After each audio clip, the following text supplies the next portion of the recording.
Assalamualaikum warahmatullahi wabarakatuh. Bismillahirrahmanirrahim. Alhamdulillahi rabbil alamin. Wa bihi nasta'in. Wassalatu wassalamu ala rasulillah wa ala alihi wa sahbihi wa man walah. Rabbi syrah li sadri wa yassir li amri wahlul 'uqdatam min lisani yafqahu qawli. Subhanaka la ilma lana illa ma 'allamtana innaka antal alimul hakim. Allahumma ij'al jam'ana hadza jam'an marhuman wa tafarruqana min ba'di hadza tafarruqan ma'suman. Qala Allah ta'ala fil Qur'anil Karim ba'da a'udzu billahi minasyaitonir rajim. Qul inna salati wa nusuki wa mahyaya wa mamati lillahi rabbil alamin. La syarika lahu wa bidzalika umirtu wa ana awwalul muslimin. Wa qala Rasulullah sallallahu alaihi wasallam wa huwa as-sadiqul masduq, kullu ummati yadkhuluna al-jannah illa man aba. Qila man ya'ba ya Rasulullah? Qala man ata'ani dakhala al-jannah wa man asani faqad aba aqama qal. Yang saya hormati seluruh ahli jawatan kuasa pengurusan Masjid Darussalam, yang saya muliakan barisan para imam, petugas-petugas masjid serta sukarelawan masjid, seterusnya tuan-tuan, puan-puan, muslimin muslimat rahimakumullah. Pertama dan selamanya kita merafakkan puji syukur kehadirat Allah Subhanahu wa taala di atas pelbagai nikmat yang telah sedang dan akan kita perolehi daripada Allah Subhanahu wa taala. Pertemuan kita pada malam yang berbahagia ini di rumah Allah yang mulia ini dengan pelbagai kerja buat yang Allah Subhanahu wa taala izinkan kita untuk melakukannya sebentar tadi, yaitu dengan kita mendirikan solat fardu maghrib berjemaah.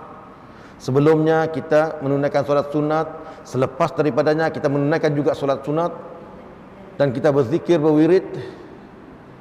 Adalah di antara nikmat terbesar yang Allah Subhanahu wa taala masih kekalkan kepada kita, yang masih Allah Subhanahu wa taala izinkan kepada kita untuk kita melakukannya. Itu semua adalah upaya kita untuk memperbanyakkan pahala-pahala amal soleh yang kita yakin pertamanya diterima oleh Allah Subhanahu wa taala dan seterusnya akan menjadi bekalan kepada kita untuk hidup selepas kita hidup di dunia ini. Kita beriman bahawa selepas kehidupan kita di dunia itu kita akan melalui fasa kehidupan yang seterusnya, yaitu di alam barzakh. Alam barzakh yaitu alam kubur. Sebelum kita dihimpun semuanya di padang mahsyar. Sebelum daripada itu saya nak menegaskan supaya kita memiliki pengetahuan yang betul dan jelas, memiliki kepahaman yang betul dan jelas apakah itu alam barzakh. Barzakh kita selalu menyebutnya sebagai alam kubur, tetapi saya nak menekankan dengan sebenar-benarnya yang diartikan dengan barzakh adalah benteng yang kokoh. Barzakh itu adalah merupakan benteng yang kokoh ataupun dinding yang kokoh.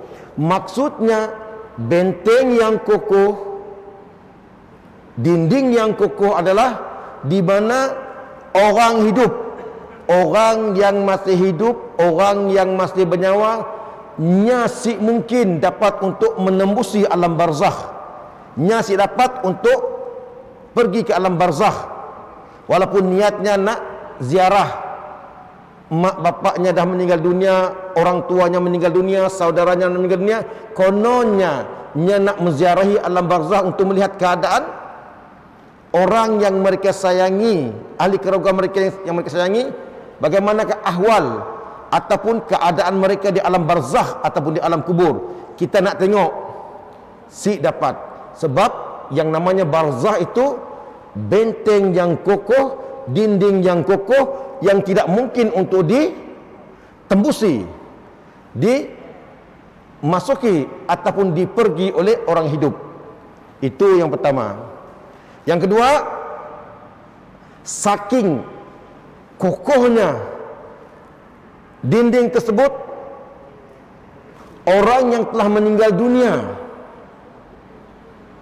sama ada jasad ataupun roh, tidak mungkin untuk melewati ataupun melepasi dinding tersebut ataupun benteng tersebut, kerana Allah menciptakan barzah, benteng yang kokoh ataupun dinding yang kokoh, untuk tidak mungkin untuk dilewati oleh makhluk, sama ada secara jasadi badan ataupun secara ruhi ataupun roh. Maknanya jangan kita termimpi-mimpikan nak mengharapkan orang yang telah meninggal dunia untuk kembali ke alam dunia ini, kerana mereka telah dibentengi, kerana mereka telah disempadani, kerana mereka telah dibatasi oleh benteng ataupun dinding yang kokoh. Jadi apabila kita memahami bahawa Allah SWT apabila telah mentransferkan kita ke alam barzah, alam yang tidak memungkinkan untuk kita kembali ke dunia ini, orang mukmin, orang muslim yang bijaksana, dia pasti menggunakan kesempatan hidup di dunia pada ketika ini untuk terus melakukan amal-amal soleh lagi dan lagi, kerana mereka tahu apabila mereka telah transfer, maka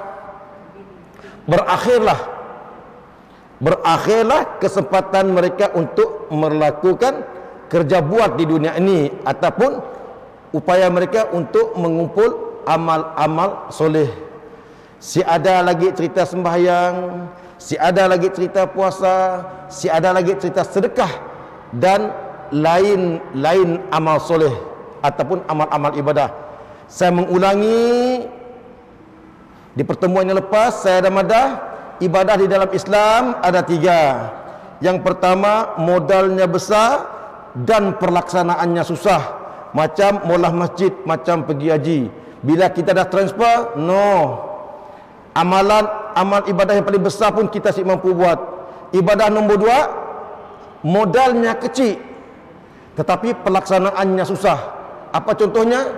Qiyamul lail ataupun puasa sunat pun sama juga. Apabila kita ditransfer oleh Allah Subhanahu Wa Taala di alam barzakh, peluang kita untuk melakukan ibadah nombor 2 ya pun si dapat lagi.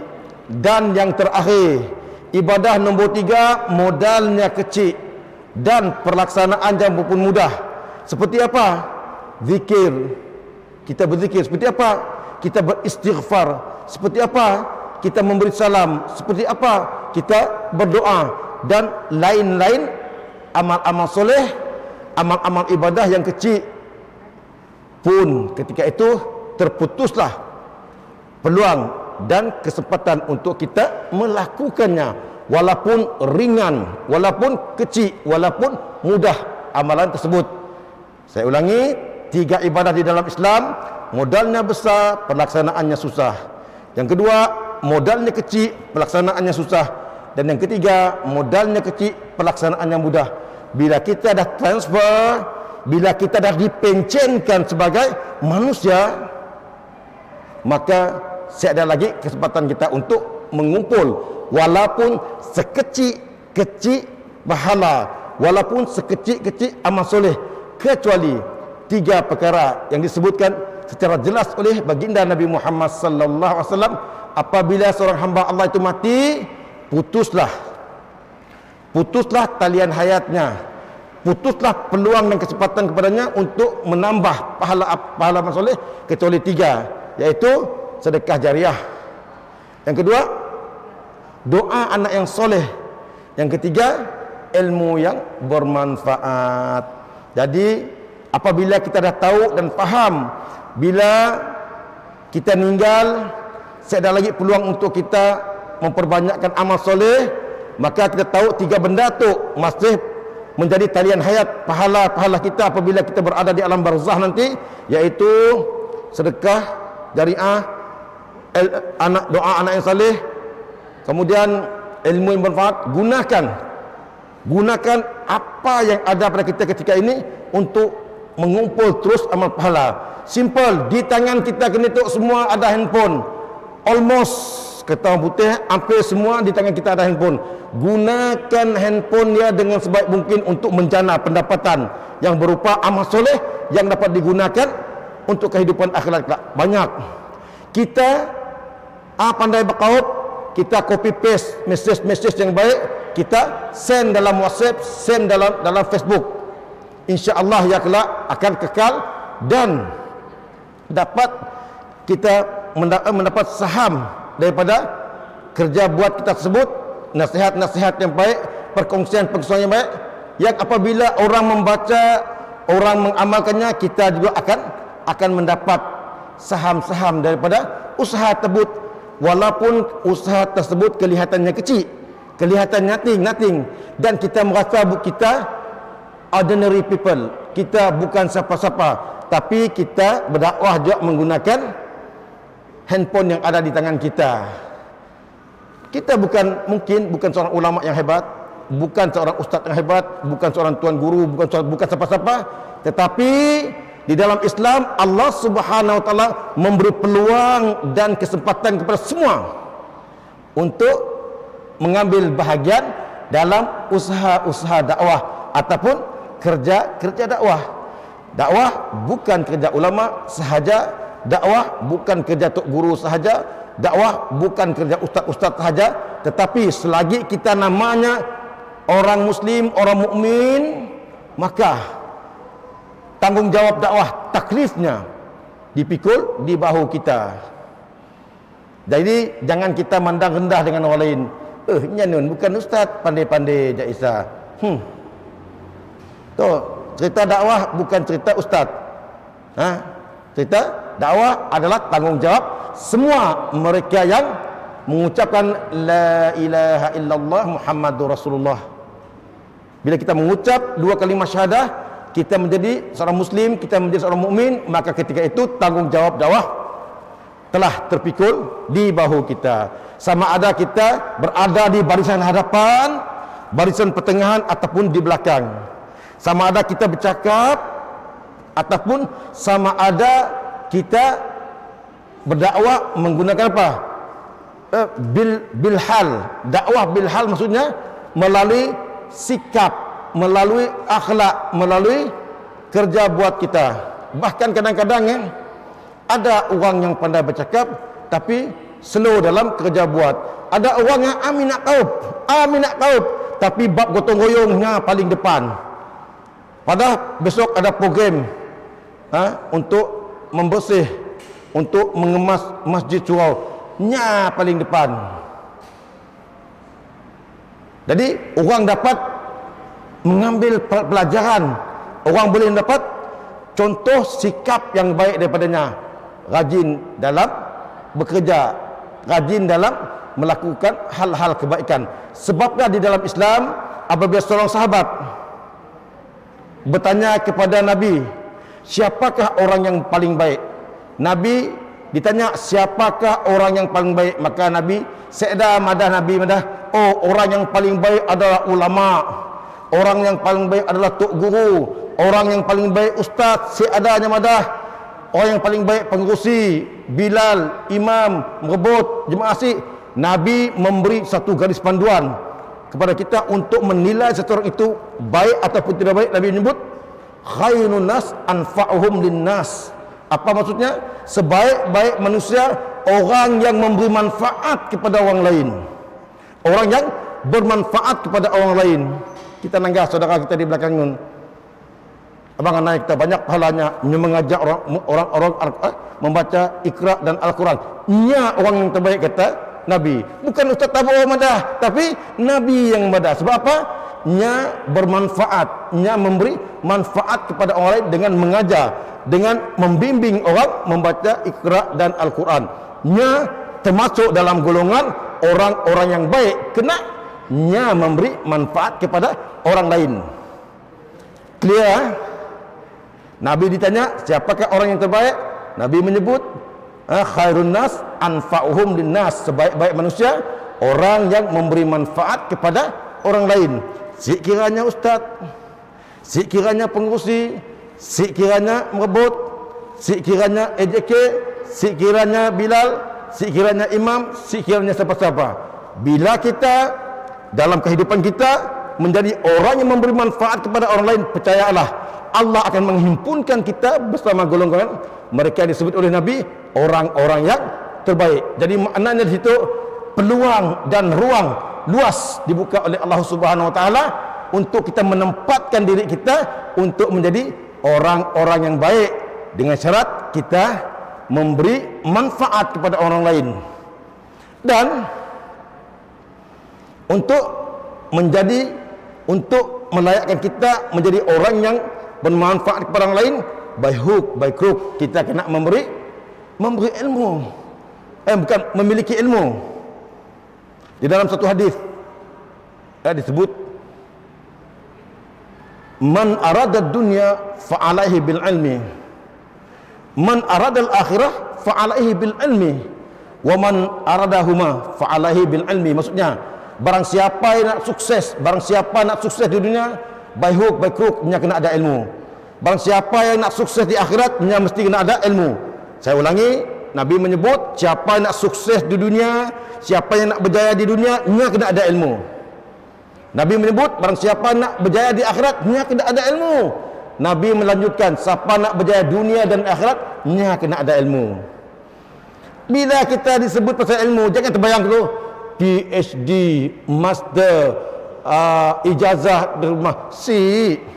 Ilmu menurut yang kita ada.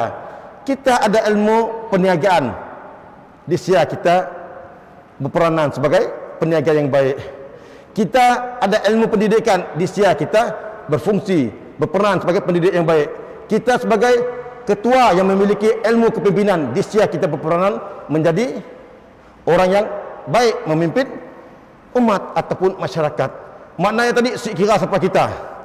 Apabila kita ada ilmu yang sesuai dan ilmu itu bermanfaat, seperti yang dikatakan Nabi tadi, nakyalah di antara yang tiga, yaitu sedekah jariah, doa anak yang saleh, ilmu yang bermanfaat, yang akan menjadi saham untuk kehidupan kita di akhirat tadi. Jadi saya ngembak tu benda tu untuk kita merenung diri kita.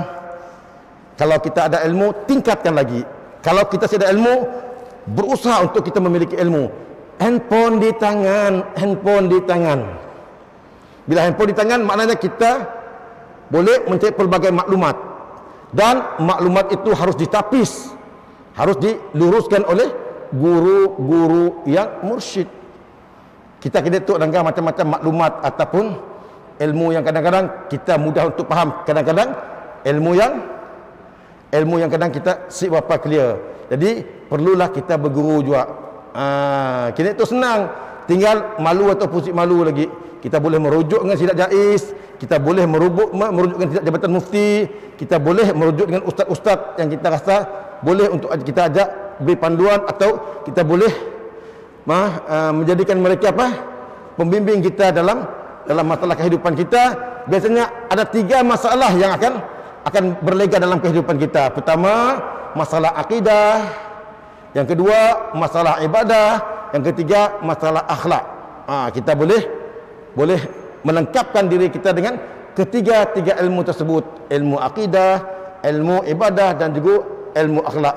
InsyaAllah ketiga-tiga ilmu ya akan menjadi pemandu kita untuk menjalani kehidupan ini dengan cara yang sepatutnya. Sebab itulah, siapa yang solat, dia yang hebat. Siapa yang solat, dia yang hebat. Kena di dalam solat satu ayat yang kita mesti baca, ihdinas siratal mustaqim. Apa maksudnya?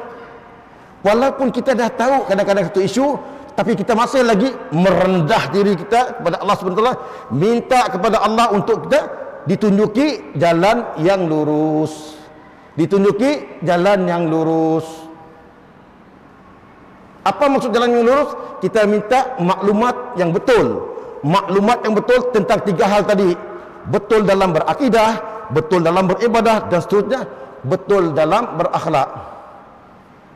Jadi minta dengan Allah. Sebab yang saya faham, beritahu dengan diri saya pun dan semua jemaah sekarang, kita kena baca betul-betul, tahu betul-betul, faham betul-betul makna yang kita lafazkan di dalam solat.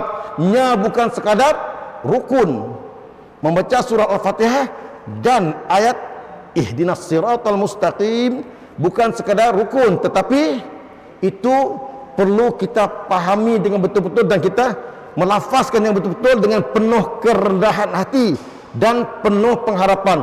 Bila kita membaca, bukan sekadar kita nak melengkapi rukun solat kita, rukun sembahyang kita, tetapi itu adalah upaya kita merayu kepada Allah Subhanahu Wa Taala agar kita ditunjuki jalan yang lurus, jalan yang lurus dalam kita berakidah, jalan yang lurus dalam kita beribadah dan seterusnya, jalan yang lurus dalam kita berakhlak. Minta kepada Allah, minta betul-betul. Sebetulnya kalau boleh, bila kita sembahyang, ikat 3 benda. Bila kita solat, ikat 3 benda. Pertama, fizikal kita, badan kita ikat. Yang kedua, mental kita, fikiran kita ikat. Yang ketiga, spiritual kita, jiwa kita, hati kita ikat. Padukan ketiganya, kita serahkan diri kita kepada Allah Subhanahu Wa Taala. Sebab itulah apabila kita solat, kita kena bukan sekadar tahu tapi faham. Ada 3 gerakan utama di dalam solat. 3 gerakan utama di dalam solat. Kita berdiri, kemudian kita rukuk, kemudian kita sujud. Berdiri, qiyam, rukuk, sujud. Apa maksud kita qiyam? Apa maksud kita rukuk? Dan apa maksud kita sujud? Ulama mengajar kepada kita, apabila kita memiliki kepahaman dalam mendirikan solat, apabila kita qiyam, kita berdiri, maksudnya, ya Allah, aku datang untuk mentaati perintahmu. Perintahkan apa aja. Bila kita berdiri, apa perintah Allah apabila kita berdiri dalam solat? Perintah Allah yang pertama, engkau sembahyang ikhlas. Ikhlas. Ya, perintah pertama Allah bila kita berdiri. Yang kedua, bila kau solat, dalam bahasa kasarlah, jangan pandai-pandai. Kau ada imam, ikut imam. Allah merintah kita untuk ikut, walaupun imam kita, imamnya ada orang bawahan kita.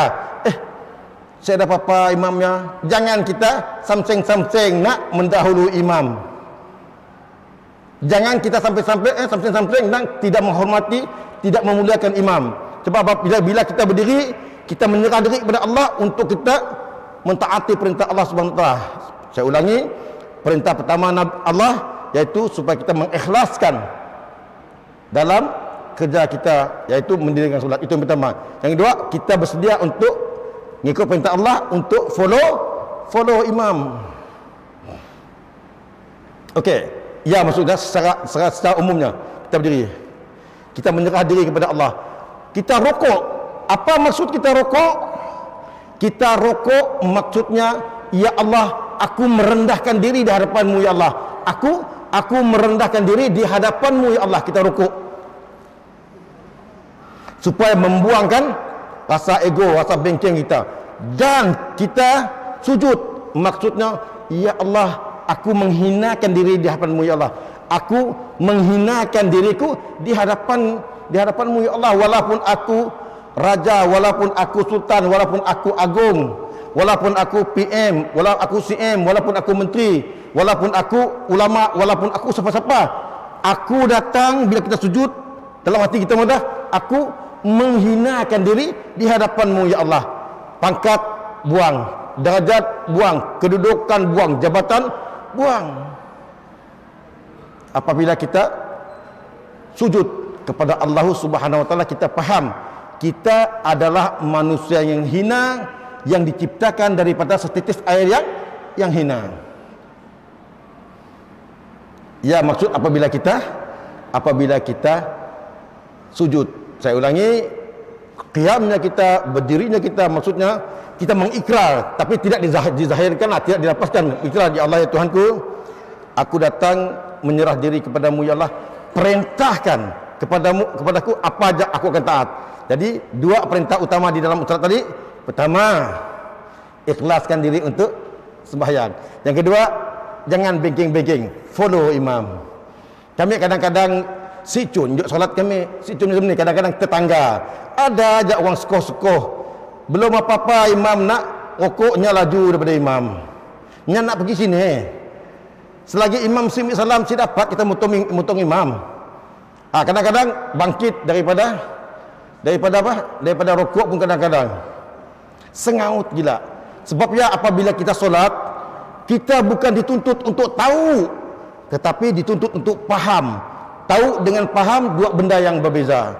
Apabila kita tahu, bagus, tetapi alangkah muliknya kalau pengetahuannya dibungkus dengan kefahaman. Supaya apa? Kita mendirikan solat dengan kefahaman, bukan pengetahuan semata-mata. Bila faham, insya-Allah akan lahirlah khusyuk di dalam solat. Sebabnya saya mengulangi satu benda daripada di pertemuan-pertemuan yang lepas. Contohnya takbiratul ihram. Tahu takbiratul ihram nak? Tapi apa maksud takbiratul ihram? Tahu takbiratul ihram maksudnya? Maksud takbiratul ihram, takbir yang mengharamkan. Apa maksud takbir yang mengharamkan? Contohnya, saya berdiri sekejap, minta maaf berdiri. Takbiratul ihram. Sebelum kita takbir, boleh sih kita nangga jam? Boleh. Boleh sih kita kelakar dengan orang? Boleh. Boleh sih kita ini mengubah posisi? Boleh. Itu sebelum takbiratul ihram. Tetapi apabila setelah takbiratul ihram, Allahu Akbar, takbir yang mengharamkan. Lepas takbiratul ihram, haram. Si boleh kita mula sesuatu, melainkan hal-hal yang terkait dengan solat ataupun sembahyang. Si boleh Allahu Akbar, Allah mun nak ngembak anak, jagalah tu anak dibiarkan terkayu-kayu. Dalam sembahyangnya berkelakar, bolehkah? Ditegur oleh kawan. Bos, dalam sembahyang bos si boleh kelakar. Ditegurnya. Dalam sembahyang si boleh kelakar, ditegur. Ya guru ajaklah ditegur dari belakang lagi. Abang ada yang negur. Kita dua tu macam si belajar, kan si boleh kelakar dalam solat. Contoh aja. Maksudnya sebelum kita takbir, kita boleh berkelakar, kita boleh bergerak, kita boleh buat itu ini. Tapi once kita dah takbir, Allahu Akbar, takbiratul ihram, maksudnya takbir yang mengharamkan. Haram kita melakukan hal-hal yang ada mengena dengan solat. Macam saya dulu saya pergi di sebuah suruh masjid. Bila saya sembahyang sunat, Allahu Akbar, sembahyang si cun juga, tiba-tiba nanggan nembiak sebelah nun. Nyanyi orang peti ais kecil. Carilah di sini masjid di Bintu Lutut ada peti ais kecil. Ya nanggan nembiak ya tersuruh peti ais kecil. Si khusus sembahyang. Aduh nembiak nun, aduh. Sepatutnya tadi apabila kita solat, sebab itulah kita dianjurkan untuk apabila kita keluar Allahu Akbar, mata kita di tempat sujud supaya kita dapat mengawal pandangan kita. Tetapi bukanlah berarti si boleh nanggal situ, boleh. Cuma atas keperluan. Mun si perlu, si boleh. Itu yang kita katakan apabila kita solat, kita faham maksud takbiratul ihram, yaitu takbir yang mengharamkan. Sebelum takbir boleh kita mula hal-hal yang lain. Lepas takbir haram. Itu kita kena faham. Macam kita pergi haji, pergi umrah juga. Pakaian apa? Pakaian ihram. Apa maksud pakaian ihram? Pakaian yang mengharamkan kita melakukan hal-hal yang saya dah kena mengenal dengan umrah ataupun haji. Pergi ke siang lagi kita. Jadi mudah-mudahan kita dapat memahami kerja buat kita dengan baik, dan mudah-mudahan kita dapat kebaikan daripada apa yang telah kita usahakan. Sebab itulah di dalam satu hadis Nabi menyebut barang siapa yang Allah kehendaki Barang siapa yang Allah kehendaki kebaikan daripadanya, maka akan diberi kepahaman beragama, akan diberi kepahaman beragama, bukan diberi pengetahuan beragama. Jadi maknanya jadi walaupun kita ada PhD, kita ada master, kita ada hijazah, kita ada diploma, kita ada itu ini, belum pasti kita menjadi orang yang mendapat kebaikan. Melainkan dengan ilmu yang kita ada, kita diberi kepahaman oleh Allah Subhanahu wa taala. Seperti saya katakan, dalam kita solat ada 3 gerakan: berdiri, qiyam, sujud, rukuk dan sujud.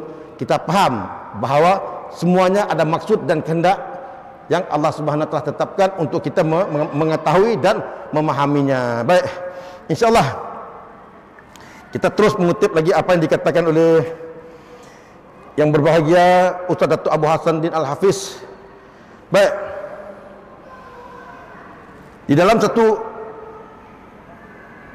ceramahnya beliau menyebut, dalam suka maupun duka, senang ataupun susah, papa ataupun kaya, malah dalam apa jua suasana, kita perlu kepada satu, yaitu nasihat yang baik. Baik, dalam satu ceramahnya beliau menyebut sekali lagi, dalam keadaan suka maupun duka, senang atau susah, papa ataupun kaya, malah dalam apa jua suasana, kita perlu kepada satu perkara, yaitu nasihat yang baik.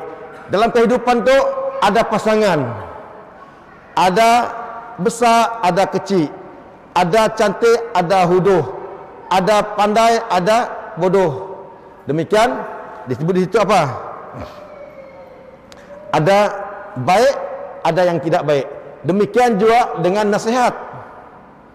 Demikian juga nasihat. Ada nasihat yang baik, ada nasihat yang si baik.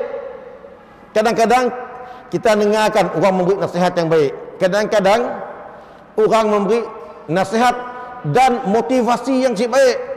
Contohnya kita ada masalah dengan seseorang kan.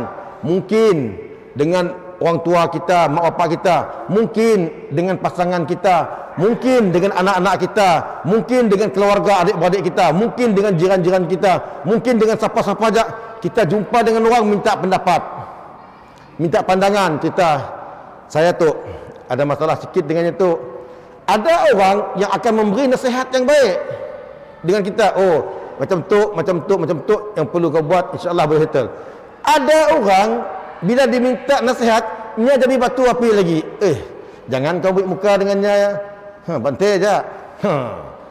Ya, nasihat yang tidak baik. Kita minta penyelesaian yang baik, tetapi diberinya nasihat yang tidak baik, panduan yang tidak baik, pimpinan yang tidak baik. Go ahead aja. Nya di kampung tu nya aja mau jadi hero. Saya ada orang mau nak melawannya. Tuklah masa kau melawannya.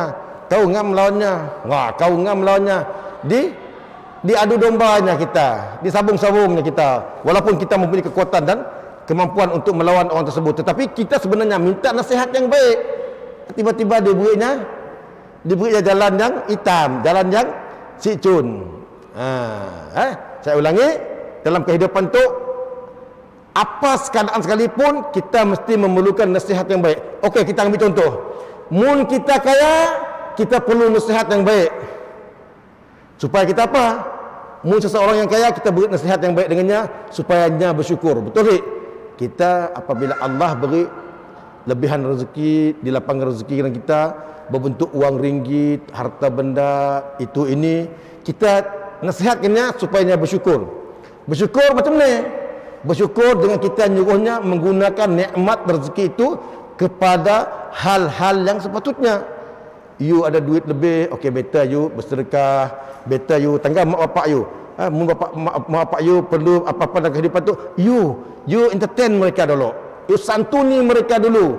Kita nasihat yang baik. Okey, tangga adik-beradik kita, adik-beradik kita macam serba-serbi kekurangan dalam hidup tu. Bantu dia dulu. Kita beri nasihat yang baik. Jangan kita jadi batu api. Si Una, you nolong adik-beradik you. Dannya ada dulu waktu muda-muda dulu. Ni dah tengah enjoy katnya. Ni dah peduli hal ni pun. Enjoy je mula benda-benda yang sepatutnya. Kini tu dah berumur, dah dah apa-apa. Barunya nak merayu-rayu nak dekat-dekat lagi ke, jangan dibuli dia. Oh, lalu memberi nasihat yang bagus. Sepatutnya kita memberi nasihat yang bagus. Kenapa? Seseorang yang memiliki harta, lebihan rezeki. Kalau dalam keadaan kita berharta, dalam keadaan kita si berharta, kita perlu nasihat juga. Apa ya? Nasihat supaya kita bersabar dan berikhtiar. Macam ni lah Tuhan, dalam kehidupan kita tu, kita orang nasihat kita. Dalam kehidupan kita tu, rezeki manusia asyik sama. Ada yang lebih, ada yang kurang, ada yang lebih kurang. Jadi mun kita rasa kita di antara orang yang kesempitan rezeki, pertama sekali kita kena sabar dan reda. Sabar dan reda. Maksud tadi, bila kita bentuk sabarlah, reda. Yang kedua, kita muhasabah. Kita cari jalan keluar macam ni supaya kita boleh meningkatkan ilmu kita. Sebelum tu kita si berduit, kita kekurangan duit, kita jadi papak, kita di miskin. Okey, mungkin ada 3 perkara. Ada 3 perkara yang memungkinkan menyebabkan kita ada duit, miskin. Yang pertama, mungkin kita kurang usaha. Mungkin kurang usaha. Yang kedua, bila duit kita ada, kononnya tadi mungkin kita menyimpan. Yang pertama tadi, mungkin kita kurang usaha sampai kita tak ada duit. Yang kedua, mungkin usaha kita bagus tapi kita menyimpan, enjoy sana, enjoy sini, pergi sana, pergi situ. Yang kedua, yang ketiga, yang pertama tadi kita kurang usaha, yang kedua kita menyimpan, yang ketiga mungkin mungkin kita kurang bijak dalam pengurusan keuangan. Kita pandai manage keuangan kita.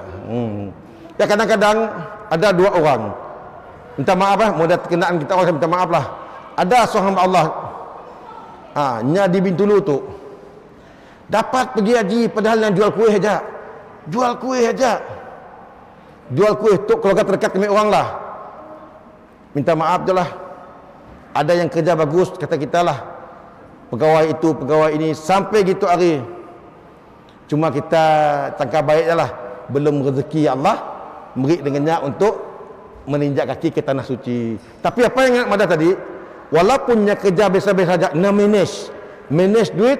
Satu, untuk keperluannya. Kedua, untuk simpanan hari tuanya. Yang ketiga, memangnya simpan untuk duit pergi haji sikit-sikit.